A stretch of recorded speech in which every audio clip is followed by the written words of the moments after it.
बिस्मिल्लाहिर्रहमानिर्रहीम। आज मैं आपके लिए लेके आई हूँ बहुत ही मज़ेदार पुलाव की रेसिपी।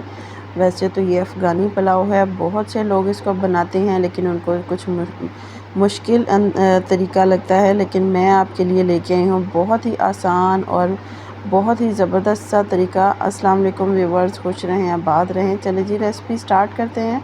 सबसे पहले मैंने यहाँ पर बीफ का गोश्त लिया है, तकरीबन 1 किलो के करीब बीफ का गोश्त है। इसके अंदर सिर्फ मैंने नमक ऐड किया है और ये थोड़ा सा ज़ीरा, दालचीनी का टुकड़ा और एक सब्ज़ इलायची, छोटी सब्ज़ इलायची है। बहुत ज़्यादा खड़े मसाले इसके अंदर हमने ऐड नहीं करने और छोटा सा इसके अंदर प्याज ऐड करेंगे।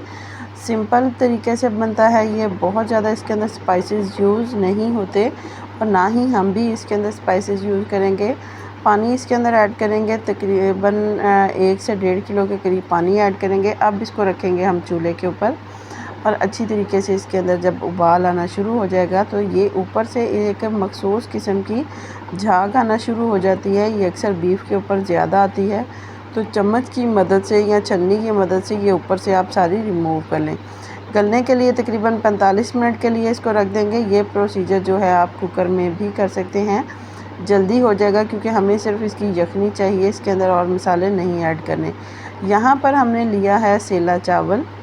आम जो बासमती चावल होते हैं आप वो भी ले सकते हैं, लेकिन सेला जो है वो नहीं टूटता, ख़राब नहीं होता, इसलिए इस वजह से इसको धोकर अच्छी तरीके से साफ़ करके इसके अंदर पानी ऐड करके इसको भी तकरीबन 1.5 घंटे के लिए रख लेंगे। यहाँ पर यखनी जो है वो हमारी तैयार हो चुकी है। ये देखें गोश्त जो है वो बेहतरीन सा गल चुका है। मैं आपको चेक करके दिखा देती हूँ। ये देखें बहुत ही ज़्यादा सॉफ्ट है। अब इसके अंदर से जो गोश्त है वो हम अलहदा कर लेंगे, यखनी अलहदा कर लेंगे। यहाँ पर एक कढ़ाई ली है मैंने, कढ़ाई के अंदर मैंने हल्का सा ऑयल ऐड किया है। ऑयल के बाद मैंने खुबानी ऐड की है और यहाँ पर इसके अंदर मैंने काला मुनक्का ऐड किया है। काला मुनक्का आपके पास नहीं है तो आप किशमिश जो होता है वो ऐड कर लें। इसको हल्का सा कुक करेंगे। इसका जो तुर्श जायका है वो ऑयल के अंदर आना शुरू हो जाएगा। अब इसके अंदर मैंने गाजर ऐड की है।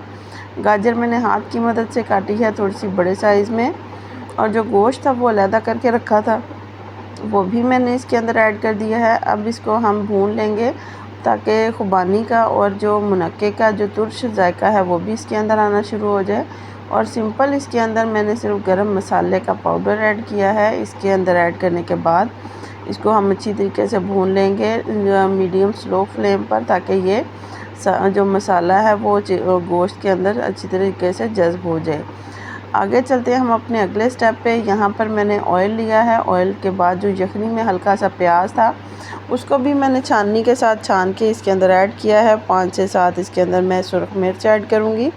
साबुत सुरख मिर्च है, दूसरी सुरख मिर्च या बिरयानी मसाला, पुलाव मसाला, ऐसा कुछ भी हम इसके अंदर ऐड नहीं करेंगे। अब जो यखनी हमने बना के रखी थी वो तकरीबन मैं 2 गिलास इसके अंदर ऐड करूँगी, क्योंकि मैंने 1 गिलास चावल इसके अंदर ऐड किए हैं।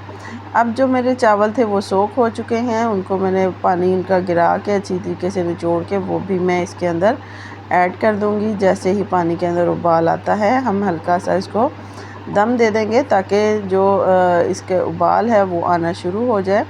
2 से 3 मिनट हो चुके हैं, पानी के अंदर उबाल आना शुरू हो चुका है। ये देखिए बेहतरीन सा पानी तैयार हो चुका है। अब इसको हम मज़ीद कुक करेंगे क्योंकि जो सेला चावल है वो आहिस्ता आहिस्ता गलता है, तो इसके ऊपर ढक्कन दे के हम 10 मिनट के लिए इसको मीडियम स्लो फ्लेम पर रखेंगे ताकि इसका पानी खुश्क हो जाए। जैसे ही हम इसका पानी खुश्क होगा मैं आपको बताऊँगी कि आगे हम क्या करेंगे। यहाँ पर देखें इसका पानी सारा जो है वो खुश्क हो चुका है, हल्की हल्की सी नमी इसके अंदर बच गई है।